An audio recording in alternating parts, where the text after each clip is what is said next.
नमस्कार दोस्तों, एक बार फिर से आप सभी लोगों का स्वागत है अनअकैडमी पे। मैं प्रिंस चौधरी एक बार फिर से आप लोगों के साथ आ गया हूं और हमारे साथ है भरत पासवान सर, जो कि यूपी पीसीएस 2018 में 91st रैंक लेकर के आए हैं। 91वीं रैंक है इनकी और डिप्टी एसपी का पद इन्हें मिला हुआ है। तो हम सभी लोग इनसे बात करने वाले हैं। सर से हम लोग जानेंगे कि क्या इनकी स्ट्रेटेजी प्री एग्जाम्स में रही, इनकी बुक लिस्ट क्या क्या रही, किन क्या इनके स्टडी मटेरियल्स रहे, इन सभी बातों पर हम लोग चर्चा करने वाले हैं। तो चलिए चलते हैं भरत पासवान सर के पास और उनसे ये सारी बातें जानते हैं आज।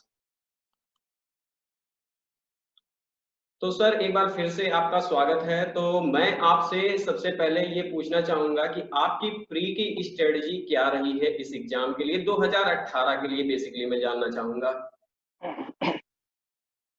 धन्यवाद प्रिंस जी। मैं 2018 के बारे में, प्री के बारे में सबको बताना चाहूँगा। जैसा कि आप सबको पता है, ये पैटर्न अब चेंज हो चुका है 2018 से। और मेंस के जो पैटर्न है वो जो चुका है, पीटी का वही है। एक जिसका पेपर होता है, एक सेट का पेपर होता है। जीएस के पेपर से ही आपके उसी मार्क्स से आपके जो भी बनने हैं, जो सिलेक्शन का आधार हो वो GS1 होता है। GS2 में जो होता है, रिसेट का जो पेपर होता है, उसमें आप बस क्वालिफाइंग नेचर का 33% पाते हो, क्वालिफाई कर जाते हो। जीएस के लिए जो मैंने स्टेट बनाई अपनी, उसमें मैंने उसको 3 पार्ट में डिवाइड कर दिया। उसमें एक तो ट्रेडिशनल सब्जेक्ट के लिए रखा, एक मिसलेनियस बनाया और एक मैं करेंट पे बनाया। ट्रेडिशनल में सभी आप जो हिस्ट्री, ज्योग्राफी, इकोनॉमी होती है। हिस्ट्री, ज्योग्राफी, इकोनॉमी को मैंने खूब अच्छे से पढ़ाई की। क्वालिटी एक उसमें एक सब्जेक्ट होता है, तो उसको आप एक नोट्स बना लीजिए हमेशा की।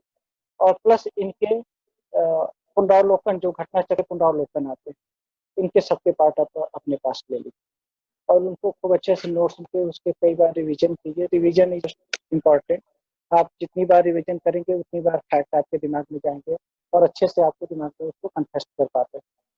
इसके अलावा जो मिसलेनियस ने बनाया, उसमें छोटे छोटे पार्ट तो होते हैं, लेकिन काफ़ी वो पीटी के लिए ज़रूरी होता है, जिसमें आपके सेंसस जो जनगणना होते हैं उसके पार्ट हैं। इसके अलावा इन्वायरमेंट उसमें जुड़ जाता है, इन्वायरमेंट होता है। फिर फॉरेस्ट रिपोर्ट हर बार आती है, उस फॉरेस्ट रिपोर्ट को आप पढ़ लीजिए। तो इनके सब छोटे परीक्षा वाणी की बुक्स आती हैं, छोटे छोटे पार्ट में आती हैं। यूपी स्पेशल आता है, तो उसको आप परीक्षा वाणी की बुक से कवर कर सकते हैं। जो थर्ड पार्ट और मोस्ट इम्पॉर्टेंट करेंट पार्ट है, वो करंट अफेयर्स का है। उसको आप रेगुलर बेस पे, और बहुत सारी कोचिंग संस्थाएं हैं जो रेगुलर बेस पे अपना बनाती रहती हैं, तो उनको आप फॉलो करें और करेंट को खूब अच्छे से तैयार करें। जैसा कि 18 का पेपर आप सभी ने दिया, जिस देखे होंगे कि अब पैटर्न चेंज होने के बाद जीएस में भी कुछ क्वेश्चन पूछने के पैटर्न चेंज हो गए। पहले आता था कि सीधे सीधे क्वेश्चन फैक्चुअल होते थे, अब थोड़ा सा चेंज उसको किया गया है और मल्टीपल चॉइस वाले क्वेश्चन अब आने शुरू हो गए हैं। तो उस हिसाब से अगर आप तैयारी करते हैं तो काफ़ी आपके लिए हेल्पफुल हो। तो सर इसमें जो प्री में पेपर 2 होता है यानी सी सेट, तो सी सेट को आप किस तरीके से देखते हैं सर? सी सेट की तैयारी आपने किस तरीके से की? सीसेट के लिए कोई मैंने स्पेशली तैयारी नहीं की। उसमें कुछ ऐसे क्वेश्चन होते हैं जिसमें आप 33% एक तो क्वालिफाइंग नेचर का जी होता है, जी सर, बिल्कुल। जिसको 33% पाना होता है। जी तो बिल्कुल। मोस्ट ऑफ द स्टूडेंट मुझे लगता है कि वो क्रॉस कर जाते हैं, तो उसमें कोई स्पेशली तैयारी मैंने नहीं। उसके लिए कोई स्पेशली तैयारी करने की जरूरत नहीं है, बस हाँ आपकी जनरल नॉलेज अच्छी होनी हाँ, चाहिए लास्ट उसके ईयर के लिए। क्वेश्चन पेपर को सॉल्व करते रहिए, पता नहीं। जी सर। तो सर जी आपने जी जैसे जी, कि बताया लास्ट कि ईयर के जितने पेपर होते हैं उनको सॉल्व कर लें तो आप जी, पता। यानी प्रीवियस ईयर के पेपर आपको सॉल्व करने हैं इसके लिए। हाँ हाँ हाँ, वो हाँ। सही रहेगा। और सर जीएस 1 का जो पेपर है, आपने जैसा कि बताया आपने 3 पार्ट में डिवाइड किया था। एक पार्ट तो आपने जी स्टेट जी। कन्वेंशनल ट्रेडिशनल रखा। फर्स्ट हाँ पार्ट हाँ आपने हाँ। जो रखा कन्वेंशनल ट्रेडिशनल रखा। सर इसमें आपने कितने स्टडी मटेरियल्स क्या क्या रखे? ट्रेडिशनल में मैंने हिस्ट्री के लिए अपने एस के पांडे की 3 बुक आती है, जी राष्ट्रीय इतिहास की और मेडुअल की और मॉडर्न की। मैंने वो तीनों बुक ले रखी, काफ़ी अच्छी बुक है। मैं तो सारे कंप्यूटर से यही कहूँगा कि आप लोग उस बुक को पढ़ें, काफ़ी अच्छी बुक है। उससे आपको काम चल जाता है। हमको यहाँ बस काम चलाना है, किसी तरह से जो कट ऑफ मार्क्स होते हैं उसको क्लियर करना उसको है। क्रॉस करना है। तो आप एस के पांडे की बुक लें, काफ़ी अच्छी बुक है और उसको आप पढ़ें। इसके अलावा मैंने भूगोल के लिए, ज्योग्राफी के लिए मैंने परीक्षा बाड़ी की बुक को प्रेफर किया। और फिर क्वालिटी के लिए लक्ष्मीकांत जो अच्छी बुक है, मेंस में भी आपके काम आती है, तो लक्ष्मीकांत की बुक आप पढ़ें, काफी अच्छी बुक। तो सर किसी एक जी सब्जेक्ट के लिए क्या आपका आपका भी जिस तरीके से बाकी एजुकेटर्स भी बच्चों को ये राय देते हैं कि किसी एक सब्जेक्ट के लिए एक ही रिसोर्स आप यूज करें, उसे बार बार रिवाइज करें, तो सर क्या आपने एक ही रिसोर्स एक सब्जेक्ट के लिए यूज किया या कई रिसोर्सेज एक सब्जेक्ट के लिए आपने यूज किए? नहीं नहीं, बिल्कुल बाकी एजुकेटर जितने भी बताते हैं कि एक ही बुक यूज करनी चाहिए, वो काफी अच्छा बताते हैं। और एक बुक से ये होता है कि आप जितनी बार पढ़ेंगे आपका कॉन्सेप्ट क्लियर होता चला जाता है। जी सर। तो कहीं ना कहीं ये सही होता है कि आप एक ही बुक यूज करें, बच्चे कई बुक पढ़ने के बचें, क्योंकि हमें विद्वान नहीं बनना है, हमें सेलेक्ट होना है किसी जी तरीके से। सर। तो बस इस चीज को एक ऐसी स्ट्रेटजी हो कि मैं एक बुक को पढूं और बार बार उसी बुक को रिवीजन करूं। रिवीजन करना आसान हो जाता है, इसलिए एक बुक प्रेफर करनी चाहिए। तो जितना पढ़ा जाए उससे अधिक महत्व होता है रिवीजन का। रिवीजन का महत्व काफी, खास करके अब पीटी में, और उसका महत्व इसलिए बढ़ जाता है कि फैक्चुअल क्वेश्चन आते हैं ज्यादा। तो रिवीजन तो मोस्ट इम्पोर्टेंट है, तो तीनों लेवल पे, इंटरव्यू का तो खैर छोड़ दीजिए आप, लेकिन 2 लेवल पे तो काफी जरूरी है कि रिवीजन होना चाहिए। आप नोट्स बनाएं, अपने नोट्स बनाएं। कई बार ऐसा होता है कि फ्रेंड्स के नोट्स लेके हम उसको पढ़ना स्टार्ट करते हैं, तो मेरे हिसाब से वो काफी कारगर नहीं होता, क्योंकि अपना नोट्स बनाने से आपको चीजें क्लियर होती है। तो आप अपना नोट्स बनाने का प्रयास करें। मैंने खुद जी। इसको अप्लाई किया, अपने नोट्स बनाए, जी सर, और जैसे उन नोट्स जब को हम अपना बार बार नोट्स बनाते तो हैं तो हमें एडिशनल के उसके नोट्स अगर आप बनाएं, मेरा ये। जी सर, जैसे हम अपना नोट्स बनाते हैं तो हमें उस नोट्स बनाने का पैटर्न भी पता होता है, एक बार हम रिवीजन करते हैं तो सारी चीजें हमारे दिमाग में छप जाती हैं वापस आकर के। हाँ, तो तो सर वो रिवीजन करना भी आसान। हाँ, तो सर आपने जैसा कि बताया कि आपने यूपीपीसीएस के प्रीवियस ईयर क्वेश्चंस तो देखे, क्या आपने प्री एग्जाम्स के लिए यूपीपीसीएस के साथ साथ यूपीएससी के प्री एग्जाम्स के बैक ईयर पेपर्स देखे थे, क्वेश्चंस जो आ जी रहे हैं? बिल्कुल बिल्कुल, वही मैं बता रहा हूँ कि जी बिल्कुल, पुनरावलोकन जो आती है घटना चक्र की, जी जी। उसमें ऑल इंडिया के जितने भी स्टेट हाँ कंपटीशन है, बिल्कुल। और यूपीएससी के जो पेपर्स हैं, वो सारे उसमें कवर होते हैं। तो वो जरूरी होता है। पुनरावलोकन तो इग्नोर नहीं करना है, पुनरावलोकन जरूर पढ़ना है। सर आपने 2019 का भी प्री एग्जाम दिया ही होगा? जी नहीं, मैंने छोड़ दिया था। नहीं, आपने छोड़ दिया 17 था। में 10 अक्टूबर को रिजल्ट आया था। दस अच्छा अक्टूबर को रिजल्ट आने के बाद ओपीयू में मैंने छोड़ दिया था। अच्छा अच्छा अच्छा अच्छा अच्छा। तो सर जैसे कि आपने 2013 से आप दे रहे हैं, तो 2013 से लेकर के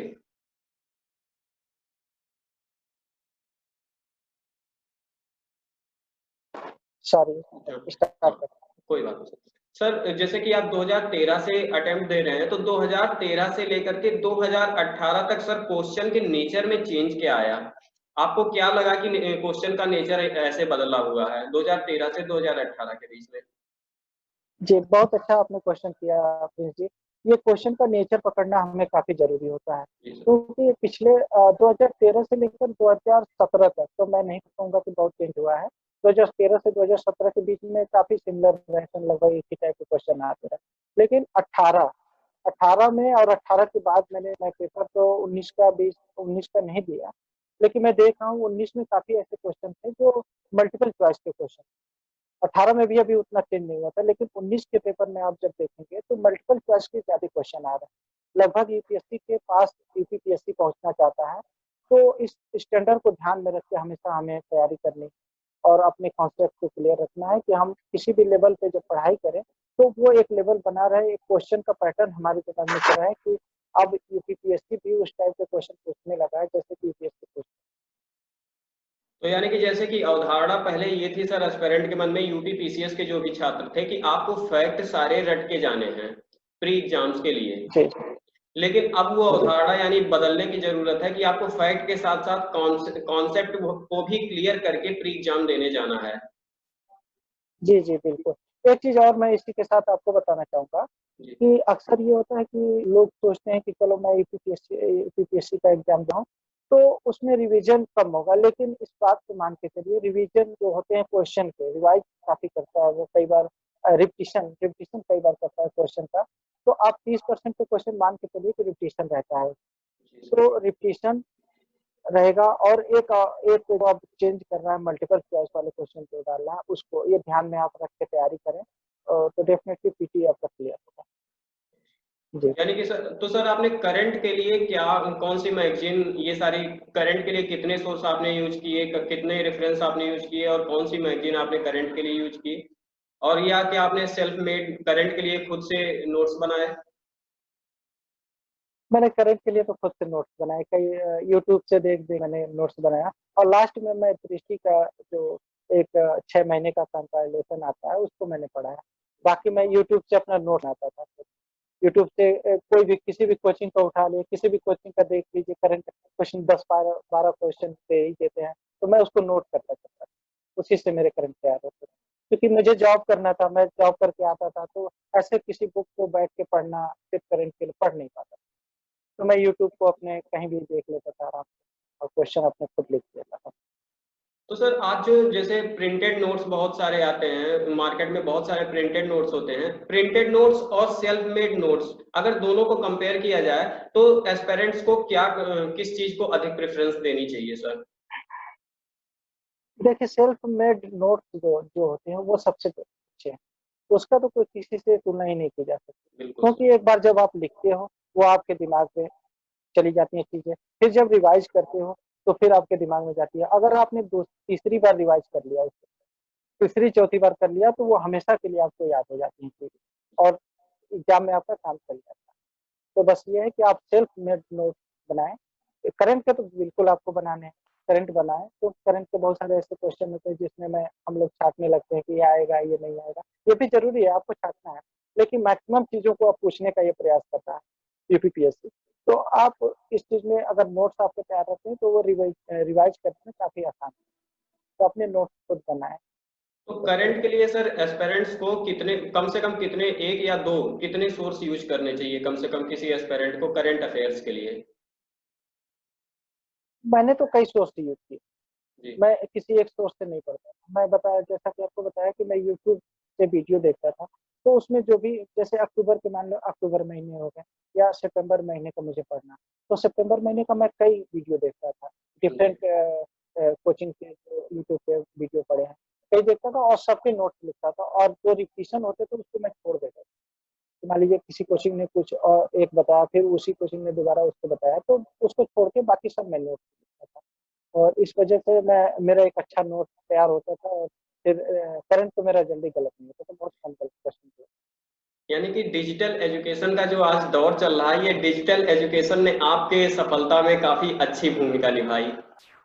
बहुत अच्छी भूमिका निभाई और मैं तो इसको श्रेय देना चाहूँगा और आप लोगों की सराहना करना चाहूँगा कि आप लोग बहुत अच्छा काम कर रहे हैं और इसी तरह और आगे करते रहें ताकि ग्रामीण क्षेत्र के लोगों को बहुत ज़्यादा इसमें भला होता है। हम जैसे लोग निकल के बाहर आते हैं, क्योंकि मुझे कभी बाहर रहने का मौका नहीं मिला, इलाहाबाद रहने का मौका नहीं मिला। मैं 2 से 3 महीने, 4 महीने बस इलाहाबाद रहा और ग्रामीण क्षेत्र में रह के आप लोगों की वजह से, आपकी कोचिंग संस्थाओं की वजह से मैं इस स्तर पर पहुँचा हूँ। आप लोगों को बहुत-बहुत धन्यवाद इसके लिए। जी सर। तो सर जैसे कि अब प्री का एग्जाम होने वाला है अक्टूबर में 2000, अभी जल्दी 2020 में प्री का एग्जाम अक्टूबर में होने वाला है पीसीएस का, तो आप सर लास्ट मोमेंट में थोड़े से दिन बचे हुए हैं, तो एस्पिरेंट्स को आप क्या सलाह देना चाहेंगे? आपकी तरफ से कोई ऐसी टिप जो कि एस्पिरेंट्स के लिए काफी लाभदायक हो? एस्पिरेंट के लिए मैं ये बताना चाहूँगा कि आपने ट्रेडिशनल को अच्छे से तैयार कर लिया होगा। जो भी सीरियस स्टूडेंट हैं वो अच्छे से तैयार कर लिए होंगे, कंप्यूटर हैं वो अच्छे से तैयार कर लिए होंगे।